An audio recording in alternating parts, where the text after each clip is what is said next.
Welcome to the Generation Elevation podcast, a conscious, connected platform for those who are ready to manifest their dream life. I'm your host, Elise Riley, a former PT, now motivational speaker, igniting empowerment and transformation all across the globe. Here at Generation Elevation, we are committed to bringing you the most inspiring guests who will share their stories, wisdom, and advice to help you progress closer to living a life of your own terms.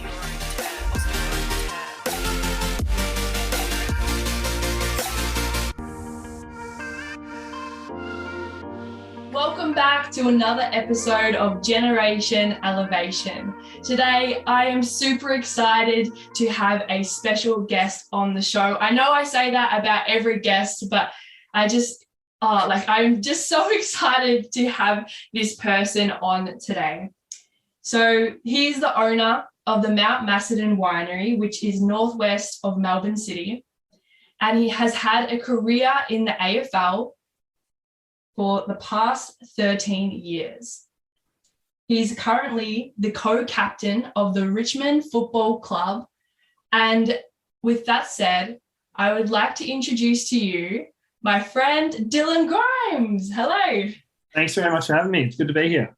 My pleasure. I'm so excited to have you on my podcast today. How are you? How's your day been?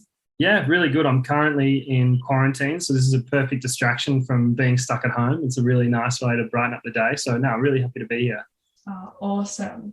So Dylan, a couple of questions, just rapid fire, so my listeners can get to know who you are and I guess a little bit about you. You ready? Yep, shoot. Cool. So where are you from originally? I grew up about an hour out of Melbourne, on the very edge of the Yarra Valley. So any wine enthusiasts out there might have heard of Penn Hill before, but other than that, it's a very small town. So I grew up there with a big family on a small hobby farm and just, loved it out that side of town. And where are you currently living at the moment?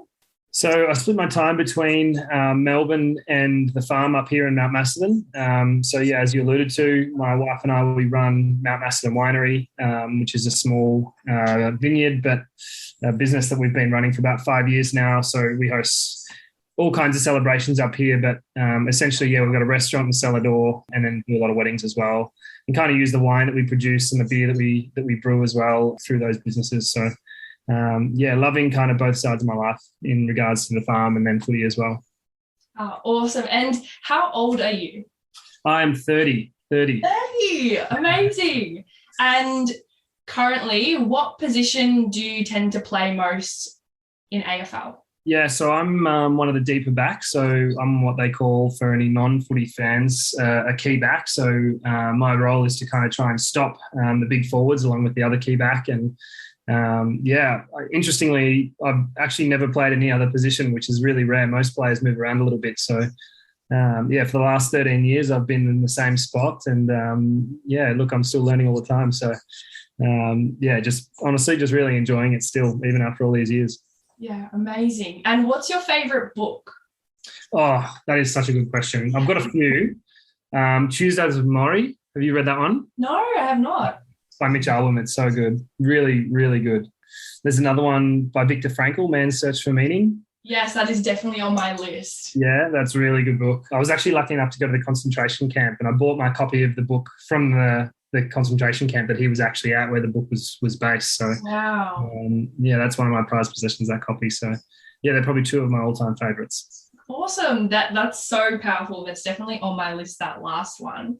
And what is your favourite animal and why? Oh, that's a great question too. I think, we've got cows here at the farm, and I just can't go past the cow. Probably, I love working with them. I love farming them. I love the relationship you build with them as well. And there's something pretty special. I think everyone can appreciate the humble cow. It gives us so much, and has been the backbone of my family for generations in terms of agriculture. So, I'd probably have to go with that. Bit of a weird one, but I think I love it. Yeah, it's different. And I'm curious, what is something that you are grateful for this week?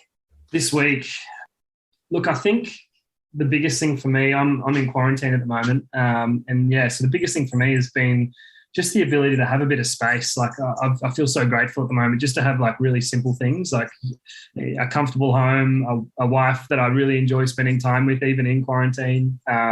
Space on the land to still be outside and in nature when, a lot of people have spent a lot of the last 2 years in, maybe in environments that I don't love, a tiny apartment or, being stuck in, a share house that they're not entirely happy with. So, yeah, I just feel really privileged to be able to say that I've actually really enjoyed my quarantine period. So, that for me has been something I've been really grateful for.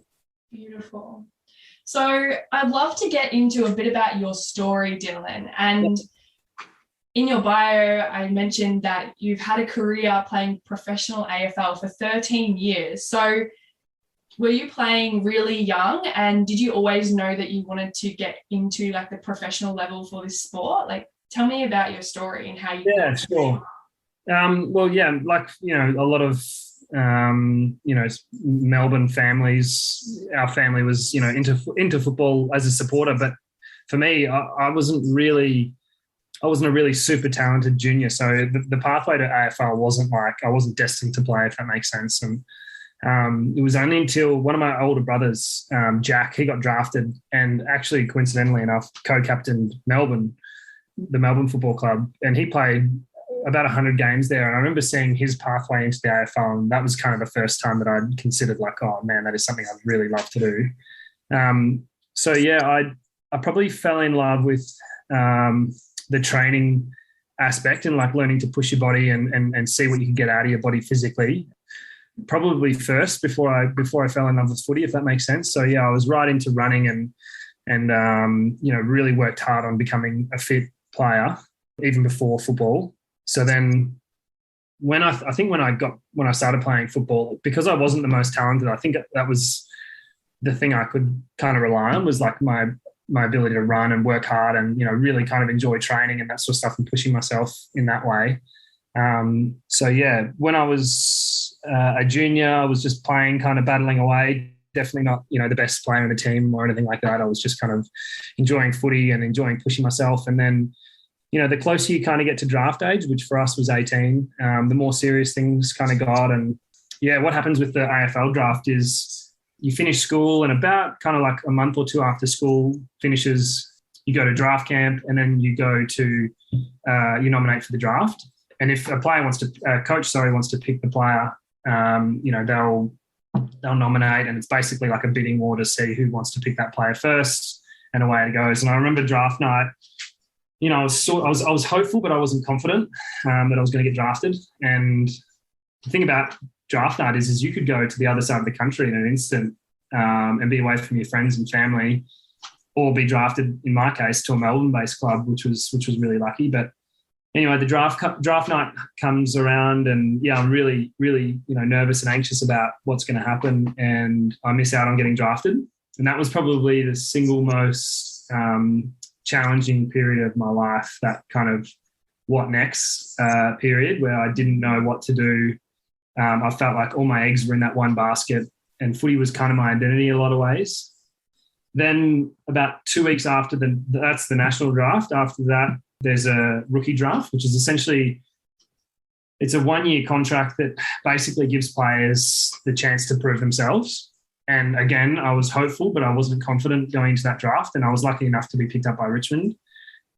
Yeah, I remember I had this chip on my shoulder for years, and to an extent probably still have it in some ways, about, never wanting to let the opportunity go that I've been given. Like I'd lost it once before in the sense that I wasn't drafted. And I just wanted to absolutely make the most of my time at AFL level. And for the past 13 years and 190 something games, I've been trying to do that. So here we are.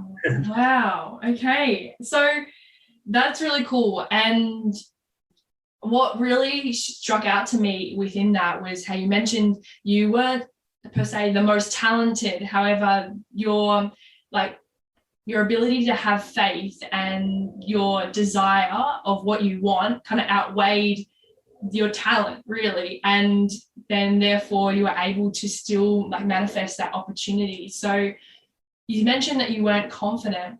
Yeah. however, you were still hopeful, you still had faith.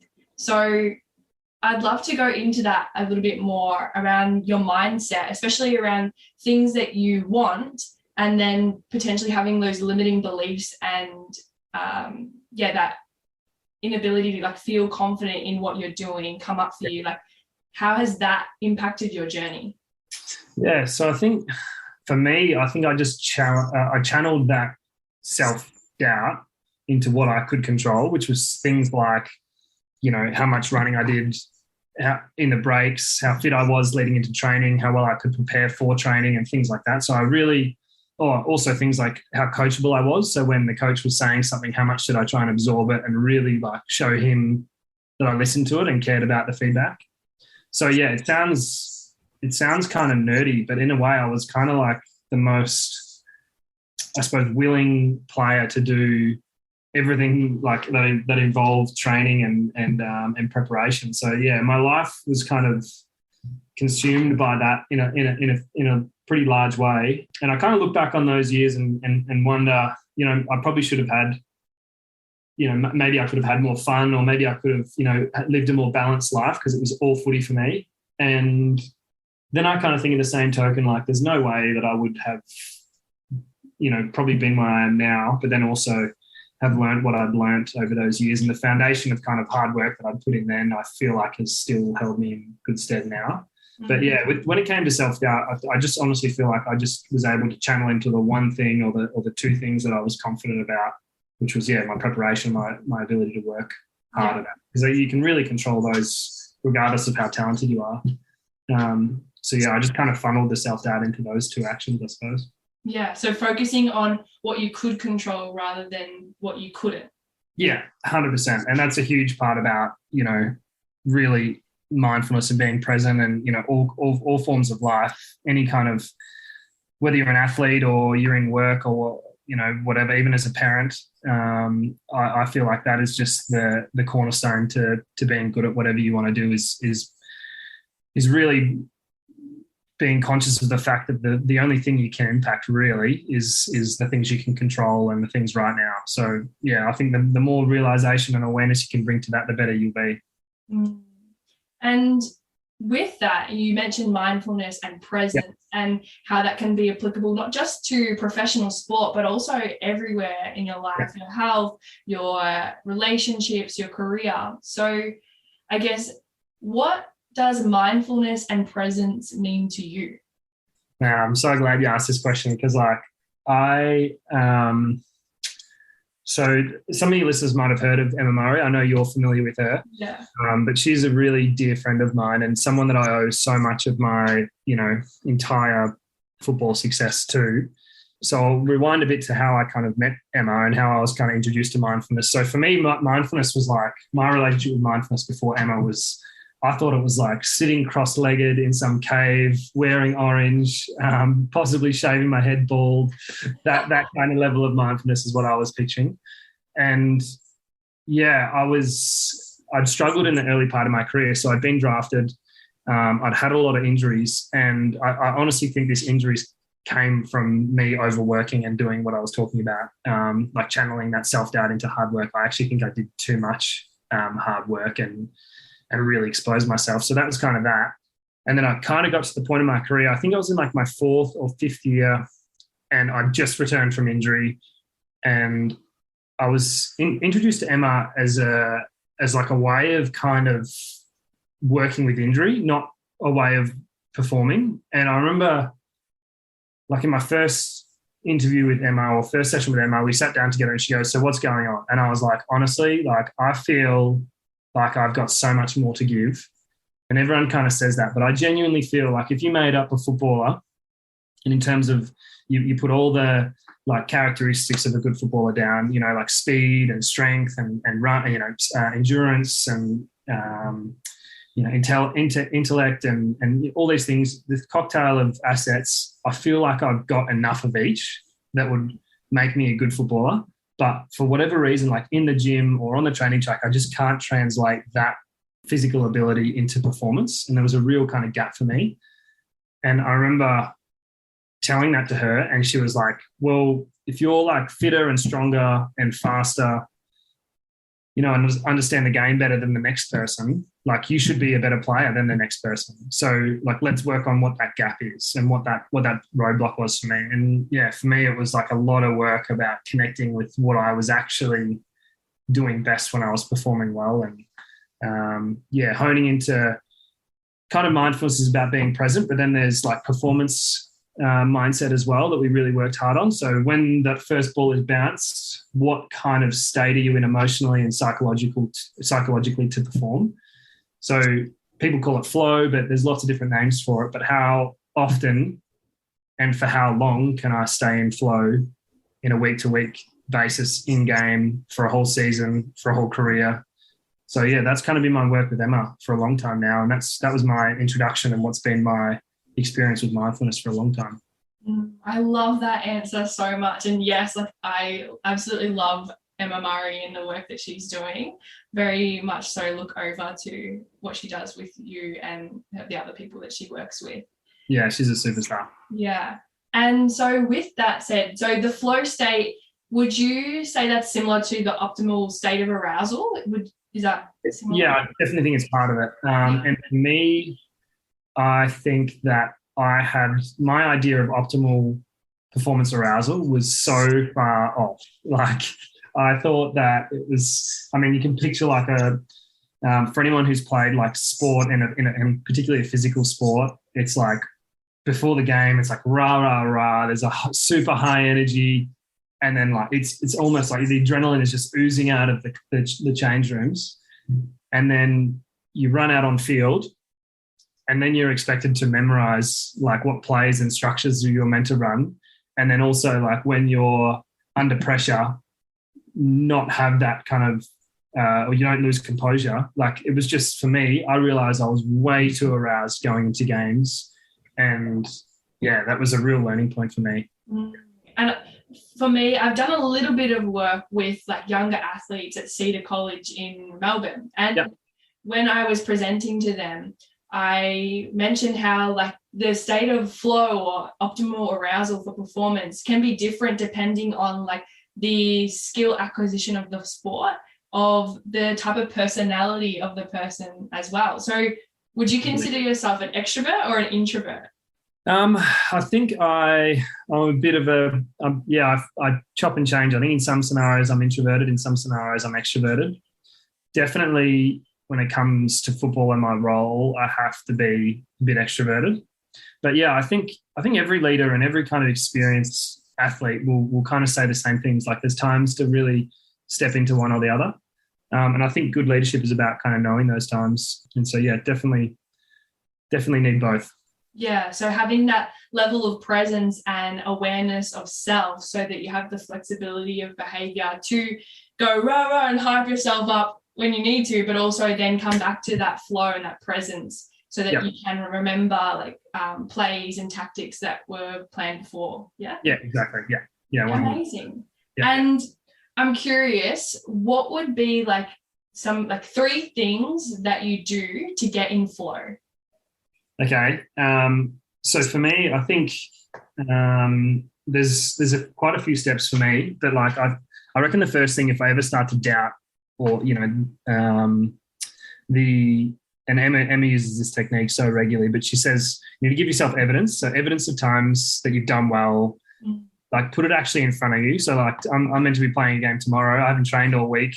So tomorrow morning I'm flying to Tasmania to play, and I'm literally haven't seen my teammates or done any level of training for the last 7 days other than just running up and down the farm. So yeah, what I'm doing today is I'm reminding myself of all the times that I've performed well and all the evidence that I have that have been in an abnormal training week. So whether it was the hub or whether it was, other times we've been in hotel quarantine with travel and things like that. And I'm really taking confidence out of those times. The next thing is for me, I give my brain a really simple focus when it comes into times of performance. So I think what we can kind of do, if like a really stressful presentation's coming up, I think, my tendency anyway was in the past to like over prepare, think of all these things that I'm going to say, like cue cards and, like really focus on, I wonder what the group's going to be like, what's the energy of the room. And, you kind of do all this work. And then I think that's kind of in some ways counterproductive. When the pressure really comes on, you want to give your brain a really simple channel out of that kind of fight or flight response, out of that adrenal state, to just focus on one thing. And so for me, I focus on connecting with my teammates, so bringing my awareness up. So when you're performing, or when I'm performing really poorly, my awareness goes insular. I focus on how heavy my legs are, or how much I'm struggling to breathe, or how physical the game is. So by connecting with my teammates, it brings my focus out of myself and into the moment. I focus on my feet and my hands. So that sounds a bit weird, but for me, like by bringing my awareness to those two things, I'm 100% in the moment. You can't be thinking of two things at once. My focus is there. And I know when I'm playing my best football, it's not when I'm flat-footed, it's when I'm on my toes. So I try and bounce on my toes and bring that in, like physically bring that into my body language. And then the last thing is I try to bring a bit of humor to the situation, have a laugh, like remind myself that I'm doing all this for fun. Like life is so short, I'll blink and my footy career will be over one day. And those are kind of the three things that I try and do regardless of the day, regardless of performance or where I am playing or anything like that. So yeah, I find that keeps me in a really optimum state of being able to perform, but being aroused enough that I'm, in a good space to be able to do both the complex and simple tasks. I really think that is such a good answer, because that is so applicable to just everyday life as well. Like, I think especially in this day and age, there's so much emphasis on like go and getting things done, and who can be the most successful the soonest kind of thing. And sometimes it's really easy to forget to have fun and enjoy the journey along the way. So I love that you've said that too. Yeah, to be honest, that's one thing. Like I think for my last 4 years resolutions in a row, it's always been celebrate the moment more and celebrate the little wins more. But look, it's something on a footy field I've kind of really practiced and honed in on, but definitely life outside of footy for me. Like, how lucky are we in this day and age to be talking like this, across 2 different states, and I can see you perfectly clearly right now, and your listeners are tuning in as well. So it's just, there's a lot to be happy about all the time. And I think sometimes we can forget that. Yeah, 100%. And obviously like being out in the field and having that presence enough to enjoy it. Yeah. And going after what you want. And like, I'm really curious because I had a vision while you were talking before about you on the field, and then you've got your supporters and then potentially some non-supporters as well. And that's so applicable to everyday life when maybe someone listening has a goal of what they want. They want to win something, they want to achieve something, or maybe that's just simply asking that person out on a date, right? Yep. And then they may have that noise in the background saying, oh, like you can't do this, or potentially not supporting them. So I guess, how do you deal with, I guess, what other people think of you, whether it's positive, negative, regardless? I suppose I've developed, it's probably not the normal answer to the one that I'm going to give, because it's one that I've kind of developed through just, I suppose, just pure circumstance in a weird way. So for the last 5 years, really, my focus out of footy has just been so much on what I'm passionate about with the farm, that I really like that opportunity to be distracted by what other people have thought about me, or how I've performed on the weekend, or the fact that Richmond might have lost 2 or 3 games in a row and it seems like the sky's falling.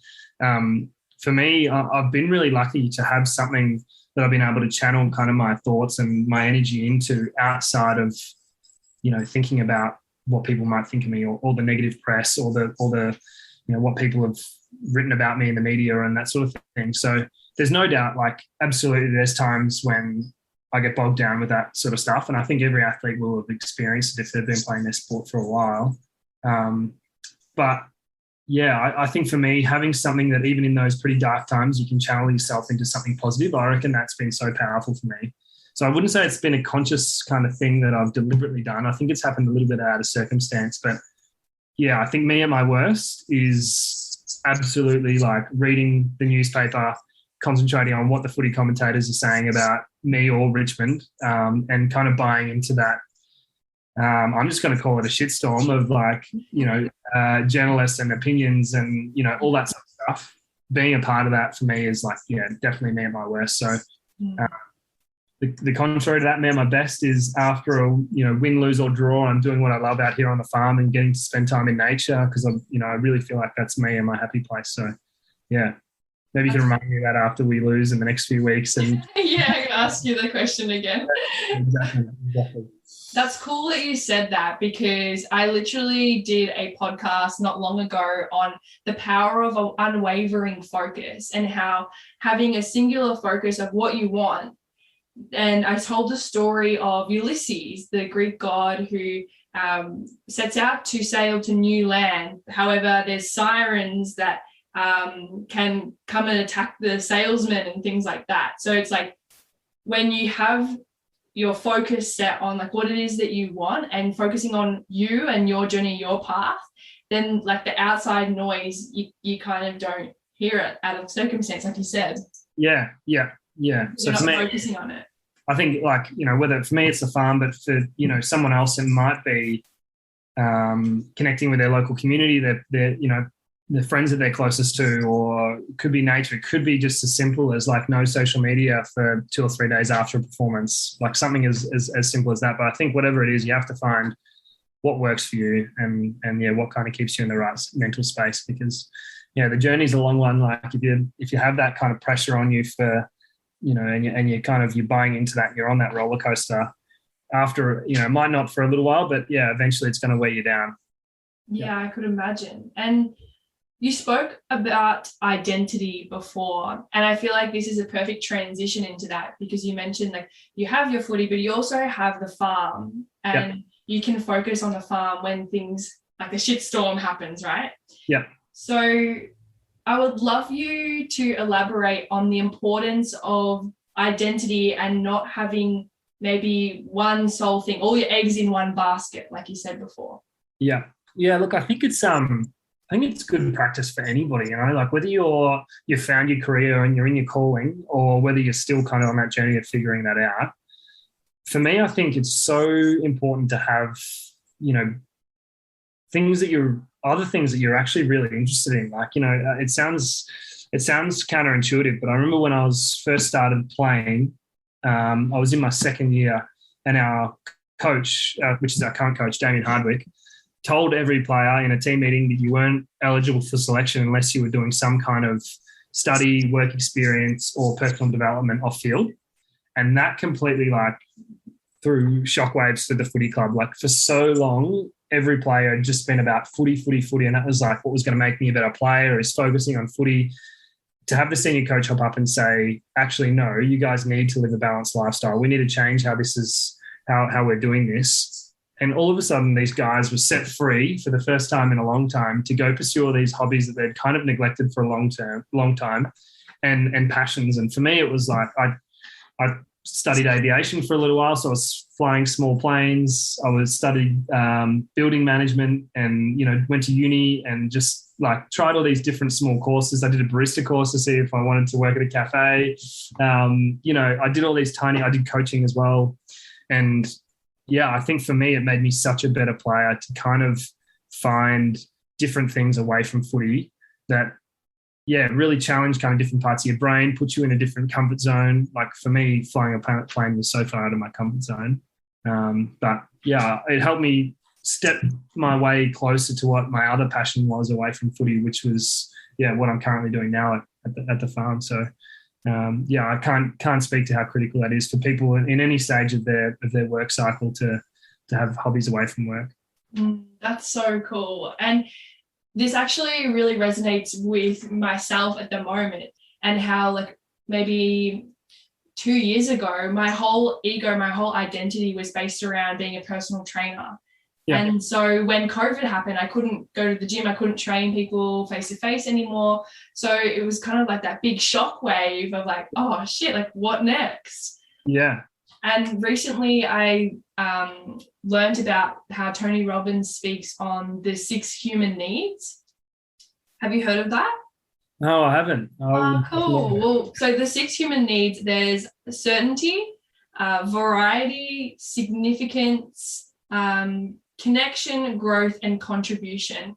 And to live a fulfilling life, we need those 6 human needs. And if we are not getting them like outside of what we do, our career, so for me it was personal training, we end up like you trying to seek for those things within the career, and sometimes that can cause problems. So like relying on personal training for my connections and significance, and then to have that taken away, it's like, and so I could imagine so many players would have felt the same thing too. So it's great to have other things in your life apart from like what you do, or that one thing. Yeah, I think I was working with a player recently about he was trying to find what his kind of off-field passions were, and he said that he's been footy for so long, he's never really thought about it. And I reckon it's something that we could all, that kind of stage of unknowing is something we could all relate to, because at some point or another, everyone questioned what they wanted to do. And I just think, you need to go out in the world and try things, hey, because I found for me, like there was parts of things that I did that I absolutely loved, but there was other parts of, say for example, aviation, there was parts of aviation that I loved, like the freedom to be able to access the whole world essentially by plane. You could go anywhere. The freedom of being able, like when you're in the air, for me, I felt completely free because there was no, like, you could go any direction you'd like up in the air. It was amazing. But then I spoke to someone who was a commercial pilot, and he said, there's like 2 types of pilots. There's the unhappy family man who spends so much time away from his wife and kids that, you miss home so much. Or there's the party boy who like parties his way around every airport and kind of every capital city around the world. And so for me, I kind of knew that, I really loved flying, but I really didn't like the 2 career options that were, or the 2 career lifestyles that were kind of went along with the job down the track. So I think just go out and try things. There's going to be parts of things that you absolutely love, and that's a little gold nugget for you to pursue more. But there's going to be parts of things that you absolutely don't like. I think they're both equally as valuable. Yeah, I think this conversation has been brilliant, because every little thing that you said is so applicable to just day-to-day life. And I'm sure the listeners are just absolutely loving everything that you're saying. And so, Dylan, before we wrap up today, because I want to be mindful of your time. Yep. Where can my listeners find you? Like physically right now? Well, maybe on the social media. Yeah, sure. Okay, cool. So my Instagram is Dylan_Grimes2. And the farm, Mount Macedon Winery, is just Mount Macedon Winery. And you can check them out online as well, www.mountmacedonwinery.com.au. Beautiful. I think if we told everyone where you physically were, you'd have like 100 people knocking on your door. We definitely don't want that. And so I wanted to finish off with one last question. Are you ready? Yeah, shoot. Let's do it. Cool. So if you were to tune in or channel or tap into like your unconscious mind, be really present here and now, what would be, like, it doesn't have to be relevant to what we've said previously in today's chat, but what would be one piece of advice that you believe would be valuable for the listeners to hear right now? Probably the one that first came to mind was have patience. Like, I think we are so attuned to wanting things quickly, and a month of practice seems like a really long time, but in the scale of your life, you're just on the start of your journey. And I really feel like, I'm 30, but I have so much time. Like, I really have time to continue my growth journey, to continue my career in football and in what I'm doing at Mount Macedon Winery. And all the goals that I set as well, and things that I'm really pursuing. I think if you bring patience to them, it allows that kind of, I suppose it allows a bit of space to just really enjoy the journey and really kind of lap it up. And it doesn't have to be a straight line straight to where you want to go. Like, you can really kind of venture off and explore different things. And for me, I really need to bring patience to my journey, because sometimes I can get carried away with wanting everything done yesterday. I hope that answers the question. That is amazing. Oh, that resonates even for me. So I am sure the listeners are all like feeling what I'm feeling right now. But thank you so, so much, Dylan, for coming on my show today. It has been a pleasure to have you, and I'm sure we will chat again soon. Yeah, awesome. Thanks so much for having me, Elise. Speak soon. Thank you for being a part of the Generation Elevation community. If you enjoyed today's episode, make sure to leave a 5-star rating, written review, share, and tag me on Instagram at elise.riley. Until next time, keep loving, keep learning, and keep rising.